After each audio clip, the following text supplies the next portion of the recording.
I hit the wrong button. Welcome back to Stream-A-Mania, hour number 3. Man, this stream has been running since 3 p.m. in the afternoon, and you guys are still here. You guys are loyal. Loyal. I told you that hour 3 was coming in. Cheyenne, the voice. Ortiz is going to be here with us. And Jess, the Yaptain, she's still in the house. We are going to be debating the greatest eras of pro wrestling. Cheyenne, what's going on? What's going on, everybody? Thanks for joining us on Stream-A-Mania. Tristan, thanks for having me. The Yaptain, nice to formally meet you. Thank you all for joining us. Stream-A-Mania. We've been rocking it since 3 in the afternoon. We're here now. It's a little bit around dinner time. Let's get it going. All right, so I think that every wrestling fan thinks that their era was the best, but tonight we are going to settle it, not by numbers, not by ratings, but by how it felt. We're going to talk about, was it the chaos of the Attitude Era? Was it the intensity of the ruthless aggression? Or the storytelling that we're seeing today? This is hour 3 of Stream-A-Mania. Like I said, Cheyenne, just like me, he lived through a little bit of it. But Jess, I think she came up doing the ruthless aggression, and this is her childhood. For me, man, I remember watching this with my grandpappy way back in the day. I think I'm the OG here in the group. I want to know from everybody, what is your favorite era of pro wrestling? Drop it in. There's a Q&A right now. Drop it in and put your favorite era of pro wrestling. I'm curious. I'm curious as to what you guys think. Let's rewind. Let's go to the Wild Wild West when wrestling broke every single rule over the world, right? I think that it was rebellion, it was attitude, and it was real danger every single week. That's what I think that the Attitude Era was like. You know, for you, Cheyenne, what was the Attitude Era like for you? I think the way that pro wrestling is often cited as being reflective of what's happening in the world, there may have been no era more reflective to mainstream television, pop culture in the world than the Attitude Era. I mean, the big term at the time was shock television. And that's what it was in the Attitude Era. I mean, you really had to, you hear it all the time, but I mean, truly, you got to understand, this is the era of cable. This is the era of rating. This is the era of it aired once and then you missed it. Unless you had to record it. That's right, record it. There was no DVR. There was no rewatch on Netflix. There was no 10-second back.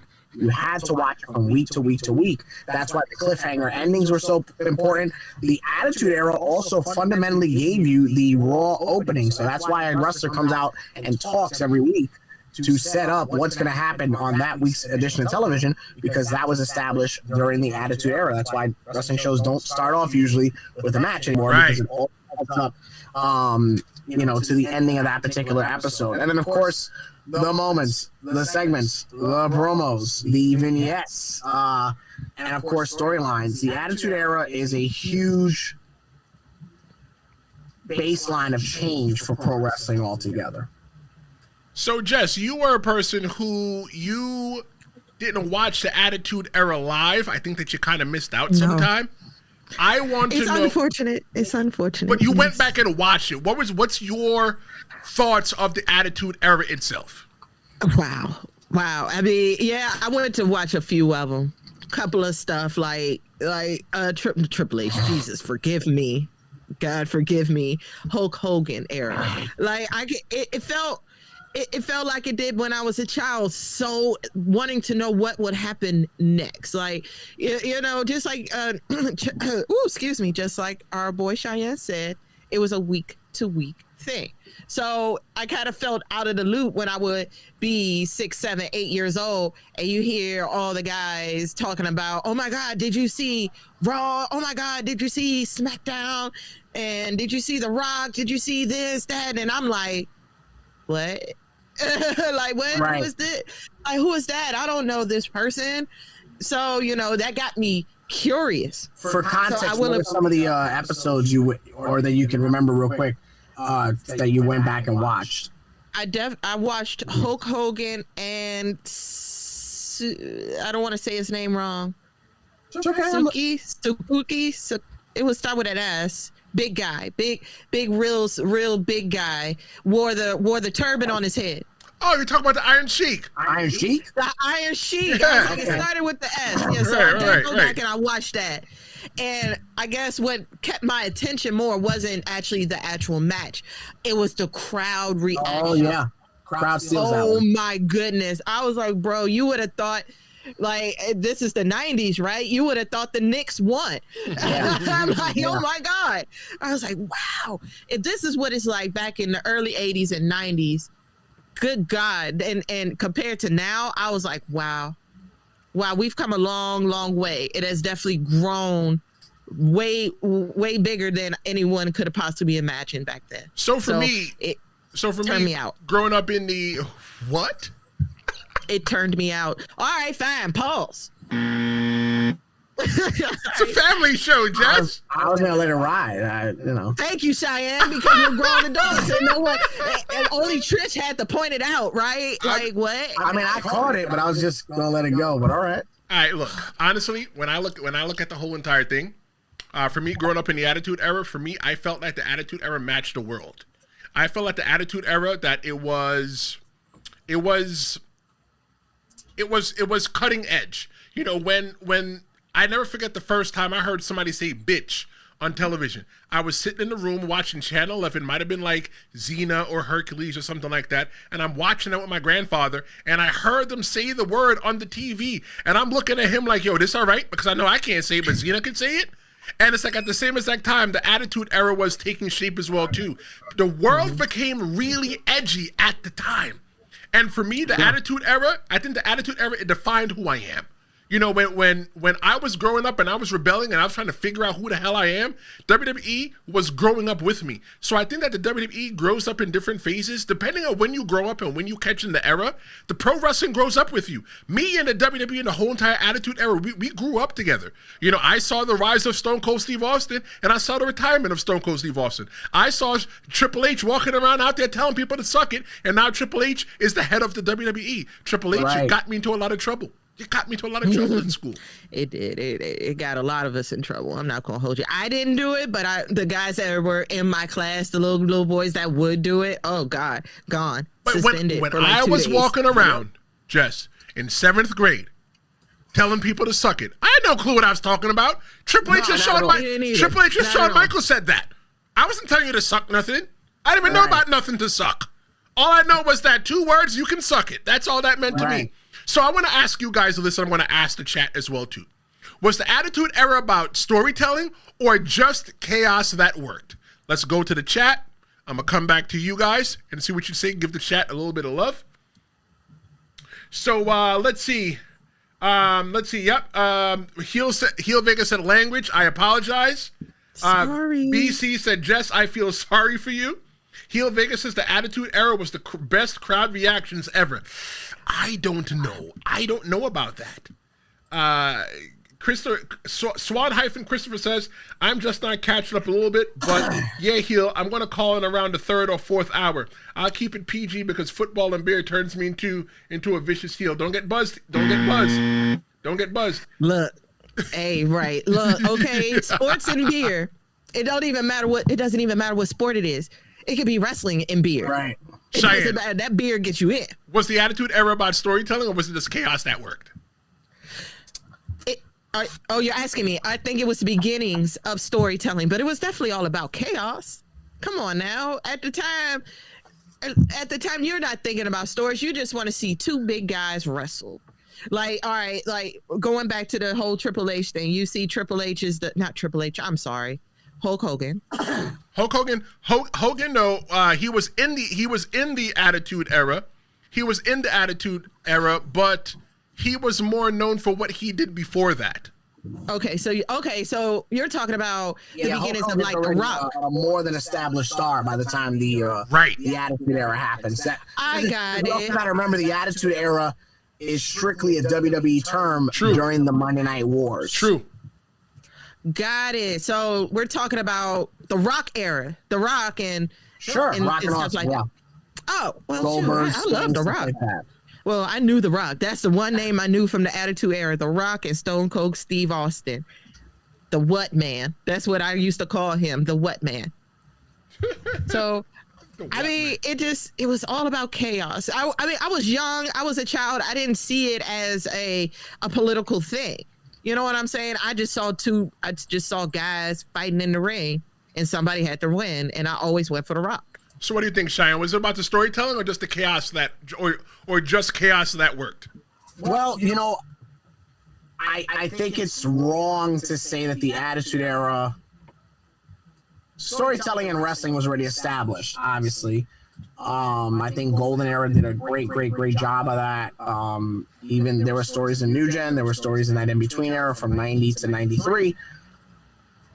The Attitude Era is a mix of chaos and stories, but yes, I think overall you remember the chaos and the moments, right? Like, you just kind of shout out Rock versus Austin, you shout out the Hardys, the Dudleys, Edge and Christian, and then you just shout out those highlight reel moments, but not necessarily, nobody talks about the fact of, man, do you remember when Rock and Austin were feuding for the IC title, and then one week Austin threw the belt in the river and then hit him with the beeper with the 316, and then all of a sudden he was right behind the Rock?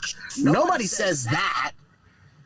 Nobody gives you that comprehensive breakdown of The Rock and Austin. They just talk about, oh, do you remember WrestleMania 15 when Austin forgot his vest and then he came out and he beat up The Rock and then he poured a beer on Vince? Yeah, like, it's not as definitive and explanatory.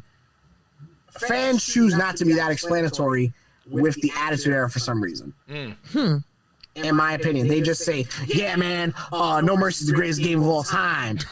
It is. And then they run away. And then they run. It's not. And then they run away.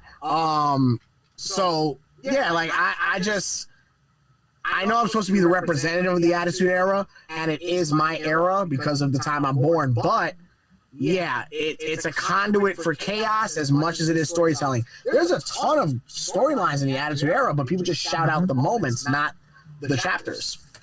So I think for me personally, I think that WWE and the Attitude Era, it wasn't so much about the storytelling. A lot of the storytelling happened in the ring, but for me, I felt like it was chaos. When Vince Russo was booking that, it felt like a car crash every single night when I was watching Monday Night Raw. Which is reflective in when he went to book WCW, to your point. And you know what? When he went over to WCW, he had those toys and he couldn't play with them properly. I think that was the issue. He tried to book the same show, and WCW was never that show, and it just turned off their fan base. I think when I watch the Russo era of WCW now, it's kind of like, oh, he wanted to do what he was doing, and it just never worked at that product. Okay, so talking about not working at that product, do you think do any of you guys think, and I'm asking the chat as well too, whether you're watching live or demand, do you think that the Attitude Era would survive in 2025? No. Too sensitive. We're a little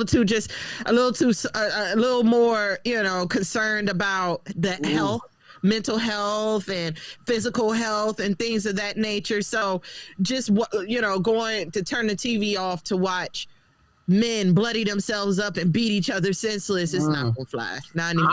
I'm gonna go the other way. I'm gonna go the other way. Let me.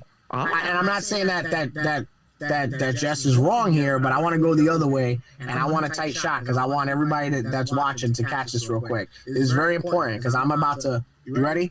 Yeah. Jess with the great point about the sensitivity and how we are as a society and wrestling and all that stuff. Would the Attitude Era thrive under social media and the scrutiny and the lenses and the multitude of guys? And you watch the Attitude Era, it's all flash bulbs. Everybody's taking their pictures. No, bitch. Now everybody's got that phone. Mm-hmm. So my question is, as a television product, it's kind of 50-50, right? Because there's stuff that you cannot do today.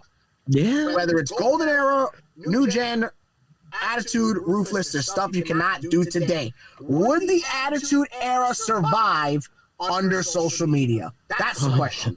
Ooh, damn. Man. Boy, that's a good one. You gotta give him that one because wow, I don't know. All right, so could the Attitude Era survive under today's pretenses? I think that social media has changed the way that we consume entertainment, and And there's two kinds of people on social media. You're either a producer or you're a consumer. And with everybody wanting to be a producer, when in turn they're really a consumer in disguise. Yeah, you might post 1 or 2 TikTok videos. Yeah, you might come on YouTube and put on a suit talking about to sit in front of the camera for 5 hours. But are you really a producer, or are you really a consumer? So everybody is out there. They wouldn't appreciate the Attitude Era as much because they would be on their phones just trying to record this stuff just so they can say, hey, I saw this first. I want to go ahead and put it on the TV. But if the Attitude Era wasn't social media, right, WWE would have to figure out a different way in order to book their television, because the second something would happen, it would leak. I remember when Raw used to be preempted, but it happened early in the night. You wouldn't know what happened. There was no way to find out what happened. But now in this day, instantaneousness was not available to us. Right. It wasn't as fast food as it was. Matches. I didn't know until like recently, just now. They was like, yeah, they be doing this in dark matches. I was like, what are dark matches? They was like, I didn't know what a dark match was until I went to my first TV taping. Well, dark matches are where all the black people wrestle. That's why you don't see them. I don't know. I think I don't know. I don't know. I think it's just a way. I mean, Trish, as far as social media, it's because of how we edit things now to fit a certain narrative. So I think it could just be positive or negative. Like you said, we would get spoilers a lot all the time. So, okay, let's go to the chat real quick. Swan-Christopher says the Attitude Era had the greatest storytelling ever, and the chaos that came with it, the final boss cutting from. He was not the final boss at that time. He was the people's champion. He was the Brahma Bull. Hit again. He said that let's see. He said the final boss cutting promos and the rattlesnake flipping off fans and chugging beer, then DX was funny. You see, in the Attitude Era, they sometimes showed you the middle fingers and then they don't. Today you can't even show the middle finger at all. People not doing it. Not doing it. Let's see. They do none of that. Stu drops his view. He said the Attitude Era would be dead in 2025. Heel Vega said not at all, that the world is soft. Heel Vega said Cheyenne taking the words out of his mouth. Cheyenne, stop taking things out of people's mouths. That's not nice. Heel Vega says that Vince Russo knows how to book. He said all Vince Russo knows how to book is a disaster. He tried to book Nitro like Raw, and now he's affiliated with MLW. If you want to be a part of Hour 3, 973-826-0101, if you got a hot take, you got a question, you got something that you want to get off your chest, you got something that you want to say to me, call 973-826-0101, leave a message. I don't care if you think that your voice sounds funny, because I'm not judging your voice. I don't care if you stutter or if you stammer. That's okay, because we're all nervous and sometimes we stammer. 973, and another call just came in. 973-826-0101. The call banks are full. I am going to try to get to every single phone call today that you guys have left, because Hour 5, Cheyenne's going to be in bed. Hour 5, Jess the Yaptain, she's going to be yapping to herself in her bed. Hour 5, it's going to be me and you. It's going to be me and you. But once the dust settled, WWE needed a rebuild, and what came next might have been the most complete era ever. The era that I'm talking about is the Ruthless Aggression era, and this is probably Jess's era. Jess, this is going to be your time to shine, because you got that emotional connection. This is your childhood. This is your stars. You said that you cry when what? Who's in the ring? You want me to bring that up? All right, fine. Because this is why I don't do rock slander, because I'm a rock fan, man. And you were at the tail end of the rock. You were at the tail end of the rock. I sure was, but I definitely knew. The last full-time era of the rock. Yeah, but then all of a sudden, what did I hear? Time to play the game. That's right. I was like, who is this guy? I was like, oh, man. I did. I was one of those that liked Triple H when he was wrestling. I liked him. I liked me a little bit of Shawn Michaels and his, HBK moments. I loved it. And I feel like that was the better PLEs for me. For me, those were the better PLEs, because again, in the Ruthless Aggression? What's the word? Ruthless aggression. I would buzz you, but that's rude, but I disagree with that, Jess. I think the best era, close your mouth because the fly might go in there. I think the best era is what you laughing, Jess? You're sick. No consent. I told you. I say the best era is the Attitude Era, because every single time we went to go watch, the most important thing was what, Cheyenne? Do you remember? What did you want to see in the Attitude Era? Oh, me personally, I want to see puppies. No. I want to see Stone Cold. No. Does anybody in the chat know? If you guys don't, the second I say it, I bet you Cheyenne's going to go, oh yeah, you're right. When we watched wrestling in the Attitude Era, let's look at No Mercy alone. The answer is in No Mercy.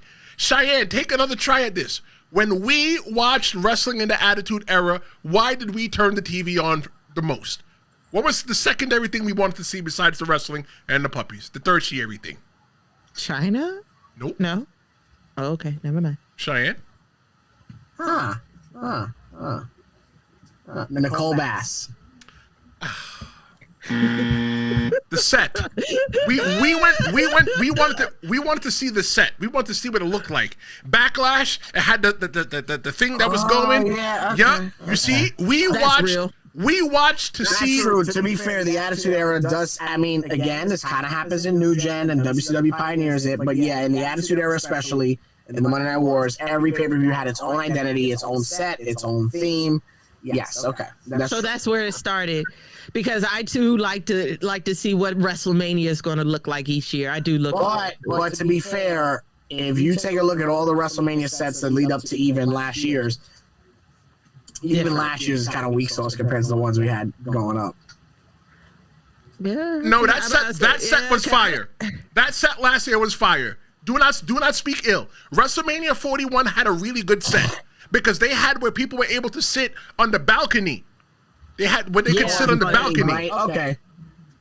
Thought that was cool. I like over there in Pennsylvania. I thought that was kind of cute. when you pay $45,000, yeah, you should sit there. I said shit. You said You paid $45,000. Might just suspend you over the ring by your nutsack, and that's the amount of money that you paid. All right. So which generation do you guys felt? Which generation do you guys felt created the most stars? Created the most stars. Ruthless aggression, or Attitude Era? For me, neither. Because I was a little younger, so I can't really answer that question. Like if you think about it, my middle school, high school era would be the PG era. All right, so I'm gonna task the chat with some help here. If you're in the chat, I'm gonna lock in my vote of which of the two eras I think made most stars, but hear me out. I'm gonna just start shouting out some names. Let's do Attitude Era. If I'm missing something, chime in. You ready? Ready. All right, here we go. Austin, Rock. I'm gonna name them as individuals, so bear with me. Triple H, China, The Outlaws, X-Pac. I disagree. I'm starting to disagree with you. Hold on. Okay, my bad. Bear with me till I finish the list. All right, go ahead. Mark Henry. Okay. Taker, Kane, Foley. I'm going to say Goldust. Mm-hmm. Bear with me. I'm going to say Farouk and Bradshaw. Big Show. Okay, I was hoping you'll say his name. Ruthless, and this is all just on my head. Ruthless aggression, and again, the word here is stars, guys. Yeah. Oh, hold on, and then let's put Shawn Michaels in the attitude part of it, right? Okay. Now let's go to Ruthless aggression. Cena, Orton, Brock, Batista. Mm-hmm. I'll put Shelton Benjamin in the conversation. Eddie Guerrero, Jericho. Well, just a question on Eddie, but wouldn't Eddie also be a part of the Attitude Era, or was he a little too young? Or maybe I just got my... No, same with Triple H and Shawn Michaels. Same with Eddie Guerrero. Look, Flair. I got you. I always use him. Flair is territories. Yep. 80s. Yep. 90s. Yep. Ruthless aggression. That's right. Got you. That's right. Ric Flair's been on TV for a long time. And Rock and Austin count for Ruthless aggression for the first year and a half. So in that regard, it's like, oh, well, which era do you like?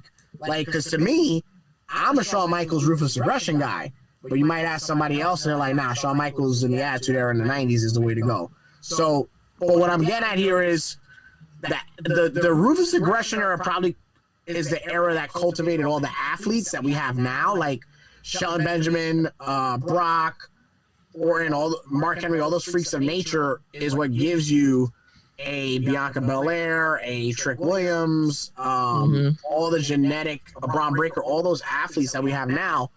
And again, even in the 80s, Ron Simmons, Lex Luger, I mean, Dr. Death, these were all pedigree athletes. But more stars, yeah. So, I mean, for Ruthless Aggression, if I'm missing somebody, shout it out. But Edge is Ruthless Aggression. Christian is Ruthless Aggression.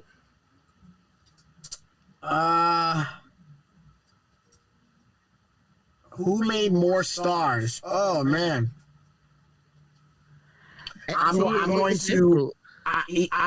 to reluctantly defend my era and say Attitude Era. Okay, so if I'm counting the Attitude Era, here's how I'm looking at it. Oh, Jess, real quick, which era do you think? And I'll tell you what the chat says. Oh, I'm team PG era, so I'm team with John Cena. So you think PG era made more? And Batista, yes, and that would be The Rock's second return. Now hold on, Pat. I'm not counting people twice. I'm explaining how some people could possibly count twice. Right, because of how long they've been wrestling. I have not declared anyone. I even moved Shawn Michaels from Ruthless Aggression to Attitude, and technically he worked more in Ruthless Aggression and PG than Attitude. Continue. Right. So it's all about time of work, pretty much. If I'm looking at which made more stars, John Cena, when he's not wrestling, what does he do? He's making movies. Batista, when he's not wrestling, what else does he do? He's making movies. Also making movies. Who else from the Ruthless Aggression era is a movie star? Or been in the movie? Triple H. No, well, he's not PG era, so yeah, okay. No, well, Triple H was in Blade Trinity. I just want to say that out loud. Okay. So, real movie stars from Ruthless Aggression, say what you want, Austin. Yes. Even though he's still doing stuff, yeah. And Austin even said it. He's like, I stopped doing movies because I kept getting sent bad scripts. Austin, Batista, Cena. So bad. Oh, no, really. Well, no, Attitude Era, it's Rock and Austin. Ruthless Aggression Era, it's like 5, right? It was Rock and Austin. Mankind was in TV. Big Show was in TV. Mankind was in Boy Meets World. So it's like Big Show was doing like appearances and stuff a lot. I feel that Attitude Era had a lot more stars, a lot more people that we're able to see on TV. If it wasn't for the Attitude Era, there'd be no John Cena or there'd be no John Cena as the Peacemaker. Right. And then if there wasn't no Attitude Era, there would be no Batista as Drax. I don't agree to that. Okay, I don't think so. I don't say attitude. I would say Attitude Aggression, because as far as John Cena being Peacemaker, you can't marry two eras together, Jess. That's cheating. No, wait. Because I'm only trying to bring up Batista in Guardians of the Galaxy. That's what I'm saying as far as John Cena becoming Peacemaker. John Cena was doing all the goofy movies and hanging out with, doing, what is it, Stepdad 2 and all these, silly roles, right? Good movie. Yeah, it is. It's okay. So hold on. Let's bring it back a bit. Do we want to measure them on them becoming mainstream stars and their crossover appeal, or the stars they were in that era? So hold on. I do want to. I understand your argument 1,000%. Yeah. Because I have that, like, oh, who was a star? Like, oh shit, it's really not that long of a list. But if you dial that back, it's still kind of a 10 on 10, right? Kind of, sort of. I guess I would have to agree with you. It's the difference between being mainstream, like you actually have a full-on role, versus you just in the movie just for like a quick second, just like Triple H. I was like, yeah, he was in Trinity, but not that long. I just want to explain to from Maria's in the chat. What's going on, Maria?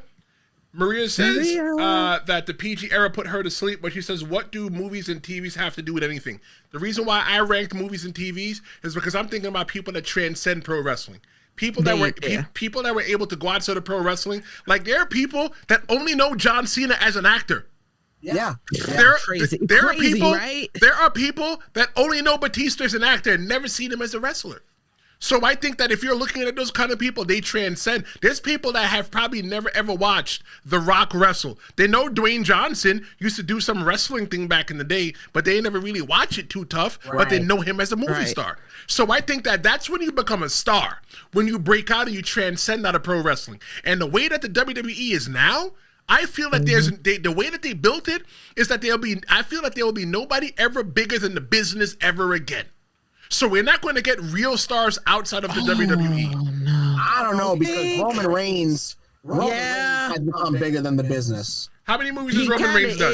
I gotta agree with Cheyenne, and man. Cody's not that far behind, guys. Well, Cody's getting ready to go in Mortal Kombat, in Street Fighter, and so is Roman Reigns. Yep. So what's that? Roman Reigns' second movie? No, I think that's his first one. No. Really? Actually, hold on. He's done a lot of movies. Are y'all for real? He's done. Unless I've been confusing him with Jason. Yeah, I'm not surprised by that. How many, Tristan? He's done a lot. You ready for them? Yeah, I am, because I'm curious here. What? He's done the Jetsons. He was himself. He was. But that's when the WWE had the Warner Brothers partnership. Right. Does that count? The Jetsons, as in like the animated, the movie? DVD, yes. I'm not counting it. But it's in his IMDb though. Animated and went to DVD. I'm not counting it. All right, so he did the Pickup. He was the MMA fighter. In Street Fighter, he's going to be Akuma. They're filming that. Fast and the Furious presents Hobbs and Shaw. He was Mateo Hobbs. Yeah. And I thought that was Jason. So that was Roman Reigns. I thought that was Jason. Okay. Wow. Earlier somebody told me, don't get your not all Samoans look alike. Jess, not all Samoans look alike. Shoot, they could be cousins. Hell. Just saying. So BC says it's true. Plus, I'm into John Cena in Marine movie, but not the Peacemaker. Maria says that Terry Funk was in a few Stallone movies. Nobody considers him better than Ric Flair and Dusty from that era. Okay. Yeah, well, also, Terry Funk was in Paradise Alley, Roadhouse, Over the Top. The original? Yeah, the good Roadhouse. Oh. Paradise Alley, Roadhouse, Over the Top. He's in the he's in that Dukes of Hazzard remake. He sure is. That is him. Terry Funk's in a handful of movies. But if we're gonna go IMDb, only Cena, Rock, and Batista have surpassed Hogan. I agree. And Hogan was running around. Guys, from 91 to 99, Hulk was in one movie a year. Doing little pop-ups. I have seen them low-key, but pop-up do. I'm not here to tell you if they're good or bad, but the bar is there. I see you. But I guess that's the whole point. Like you said, Trish, it's all about the transition, because a lot of us want to know what are the wrestlers doing after they get fired or you retire or stuff like that. Just like Bronson right now, he's doing food. Oh, you're talking about Braun Strowman. Yeah, Braun Strowman. Yes, he's doing food now. Looking at the chat, asking which Jen created the most star. We're deadlocked. If you haven't voted, just vote. Deadlocked. We're deadlocked. It's 50-50. Ruthless aggression and attitude era. But a switch eventually came. Wrestling cleaned up its act and its image, and it went global again. And because of that, it had to grow up again. For me, I'm talking about the PG and the reality era. For me, I was pretty much I was a grown-ass man during that time. Cheyenne was a grown-ass man, and Jess, you were still a little girl. No, I was not that young. Don't even do me like that. Here's the question. Don't even do that. But the PG era, like you said, it's the reality era, which means what? Well, no, the PG era came. TV is a reality show. Reality shows are growing now, right? The PG era came before the reality era. But it's starting to grow. You see what I'm saying? So do you think isn't it the PG era, the reality era, and I think they're calling it? Isn't this officially the Netflix era? Right. It's a Netflix era. It was the PG era. Then it was the reality era. There was a Netflix era. Yeah, they called it. Wasn't it Heyman that called it the reality era on a Raw? Possibly, probably on a Raw talk or something like that. It was definitely during a promo. Chat, who came up with reality era? Was it Heyman? Did I get $1? I believe it. If it was Heyman, I'd believe it. But the PG era, Trish, like, I see why people would think that sucked. It's because it's less aggressive. I agree. You stop the cussing. Look, I don't think the PG era was that bad. But okay, it wasn't bad, but it was just it was more kid friendly in a sense, more teen. Let me say. Let me kid friendly. Okay, was it kid and teen friendly, or did the WWE on its toes have to pivot and change their formula? And they probably didn't have it right for like 2-3 years. I think two things could be true at once. Because again, you know, what 1 + 1 does not equal 11. Yeah, in this situation it does, because you got the aggression era. Did someone not kind of get very unalived? And you know, you're realizing that your viewership is not just adults, it's kids. Right. You got middle schoolers and all of that sneaking up, staying up, sneaking, watching it. Here's something else, and Trista could agree with you. If you take an Attitude Era Raw from '98, okay, let's just go with July of '98, and then if you go with the Attitude Era Raw of July of '99, and then you take one for July of 2000, there are 3 different episodes, from the same era. And that format is probably not perfected until that 2000 Raw. Mm-hmm. Little cause and effect, trial and error. If you take the 2009, because the beginning of 08, it was still kind of they were mixing things. But if you take 09, let's just say February of 09, February 2010, February 2011, there are going to be 3 different Raws of the PG era. True. Yeah. You know, and we all like conflict, right? So if the conflict is, somebody drank Steve Austin's beer versus somebody attacked John Cena in the parking lot, who's it going to be? Really? Right. Okay. Right. You're still watching from week to week, guys. So I'm looking at it like this. I'm seeing that the Attitude Era had to change.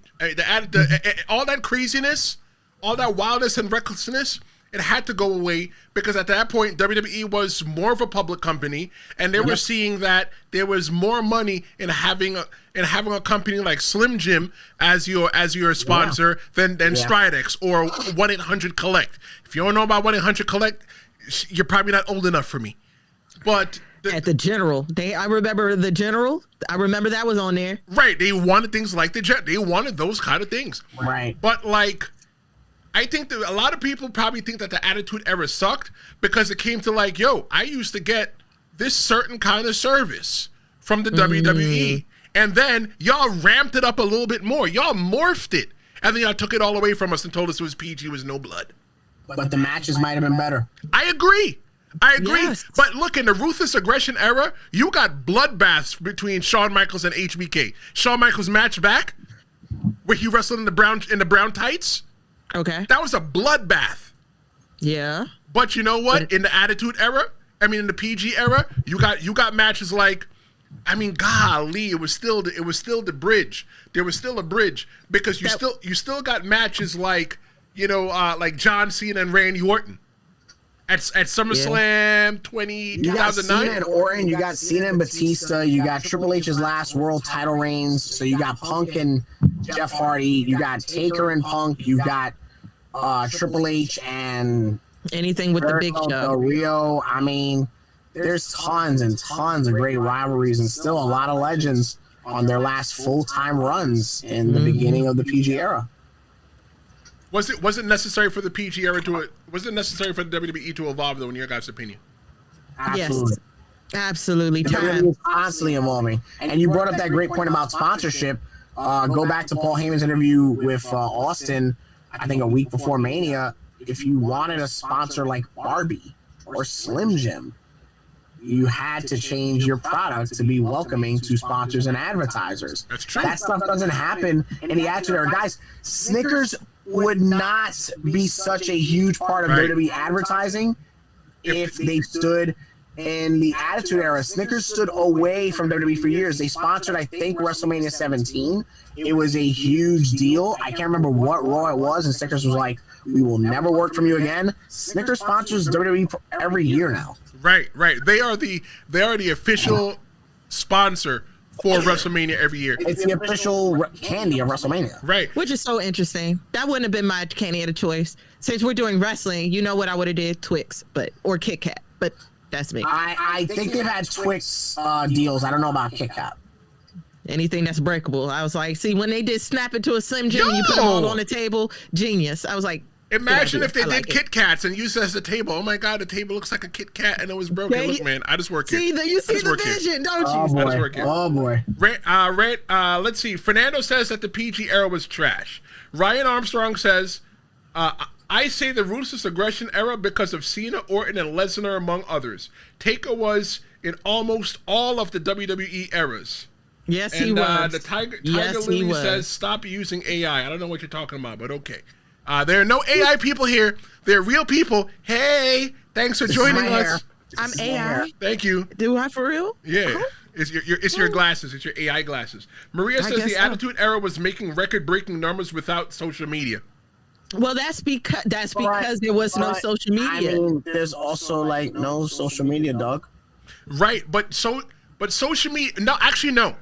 I disagree. Social media was different at the time.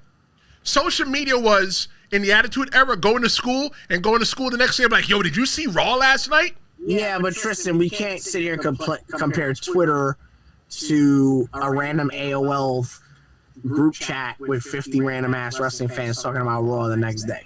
Were you in a random ass AOL group chat talking about wrestling? No, but to put into perspective for the listeners for what it was back then. Yeah. You know, or you read it in the magazine. What were they called? Fan boards? The original Reddit threads? They were message boards.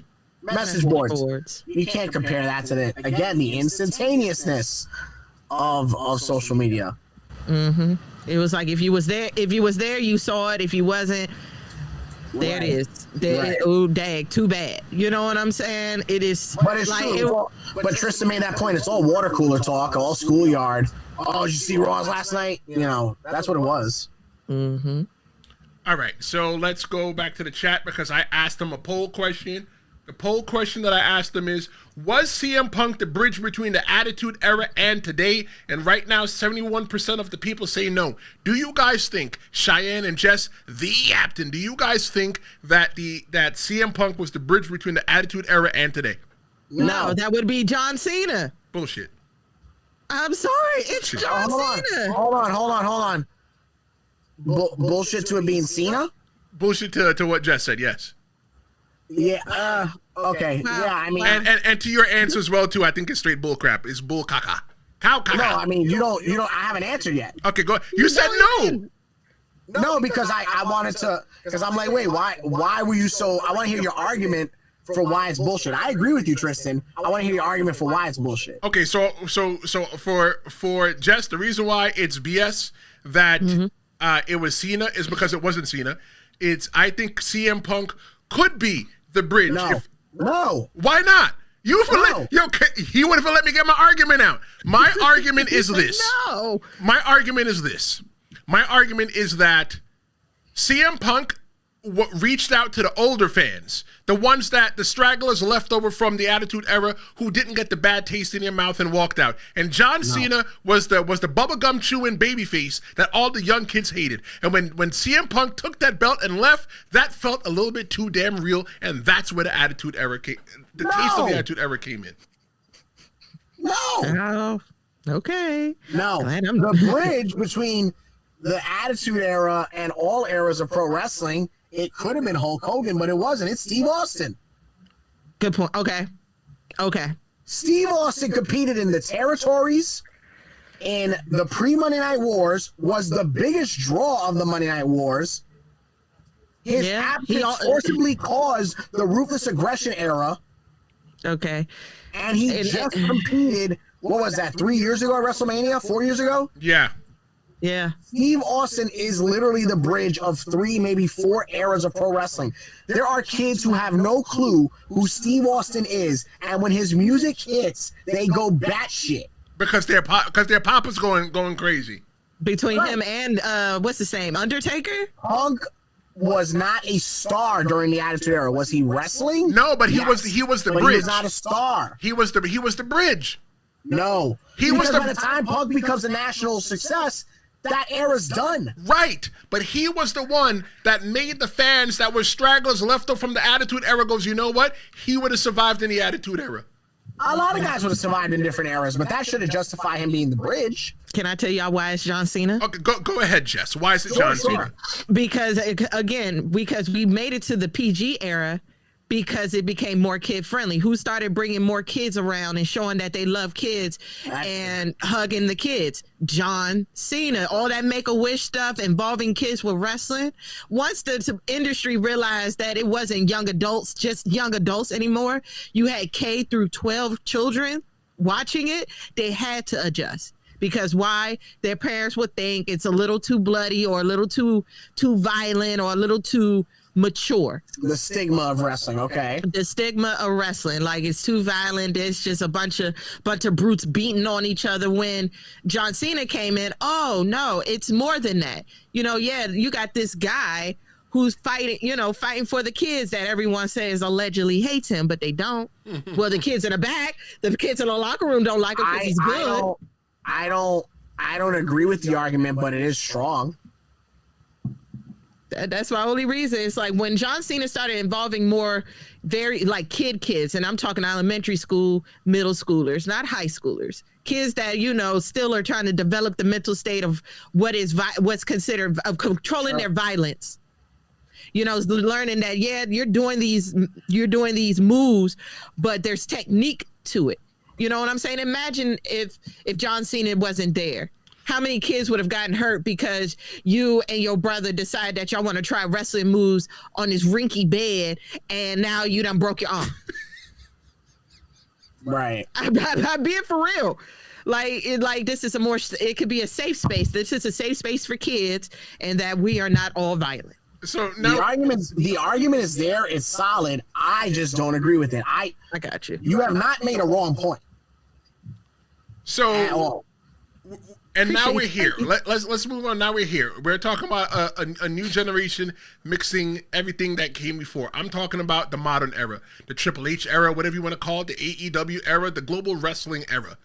For me, I feel like I feel like now it feels like every era's DNA is alive. You got the storytelling of the 80s. You got the athleticism of the PG era. You got the emotion of the ruthless aggression era. That's just how I feel about this era here. If you had to define the modern era, which is the Triple H era, the AEW era, how would you guys describe the way it feels for you? Kick it off, Cheyenne. Oh, I was gonna throw it to you. It's definitely a healthy mix of all the rights of pro wrestling and certainly all the eras, right? I mean, I certainly think we're still seeing nostalgia. Brock, Cena, when the legends do come out at Saturday Night's Main Event. We are respecting the past. We are cultivating the future. This era probably has the most litany of athletes. The storytelling is there for sure. And it's way more collaborative, it seems. Yeah, it still stops at Triple H and at Khan. But it's definitely a melting pot backstage. You hear rumblings of like Punk and Heyman even being involved, Cody, whatever. From a consistency standpoint, and there's fans that are going to disagree with this. Yeah, this is probably the best era of pro wrestling television. Because to your point, for every era we talked about, week-to-week television in the 80s, my era, right? Those are like 2-3 hour shows that you had to get through. You would watch Superstars in the morning, Superstation at night, and there were patches, right? Attitude Era and Nitro before that era, not a lot of good regular wrestling programming happening from week to week, right? Right. Ruthless Aggression, there's a lot of duds in the pay-per-views of Ruthless Aggression. My opinion, consistent television wrestling this era. That's the biggest takeaway from me. Okay, what do you think, Jess? I'm gonna have to agree with Cheyenne, only because it is now accessible to watch. Yeah. Like, I think the one thing that all these eras have in common, except for right now, Netflix. Now, okay, but the accessibility should not be your main barometer. It kind of is only Because because if we it sucks and you can watch it whenever you want, then Right. then that's not justification, darling. it's still all about viewership. Now you don't have to wait. You can go back now as far as Netflix. Like, cable's dying. This is why they're trying to save cable now. True. Now everybody has access to PLEs. You don't have to, unless, if you got the streaming service, you got your PLE. Right. Unless you was gonna pay $50 to $60 to watch your PLE, you wasn't watching it. Now I'm just using Saturday Night Live. Saturday Night Main Event. You got Peacock. You got Saturday Night Main Event, right?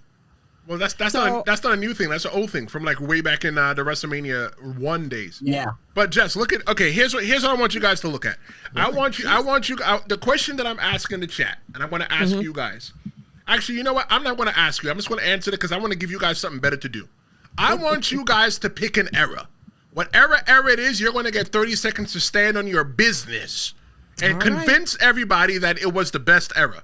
The question that I'm asking everybody right now is today's era the best because it learned from the past?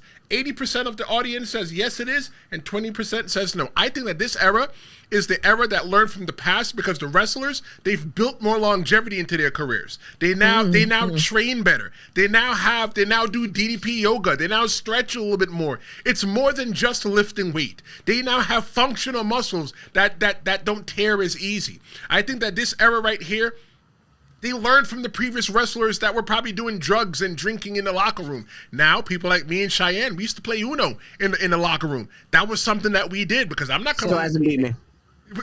Bullshit.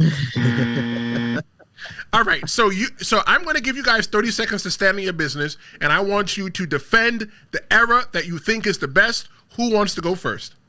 Ladies first. Okay.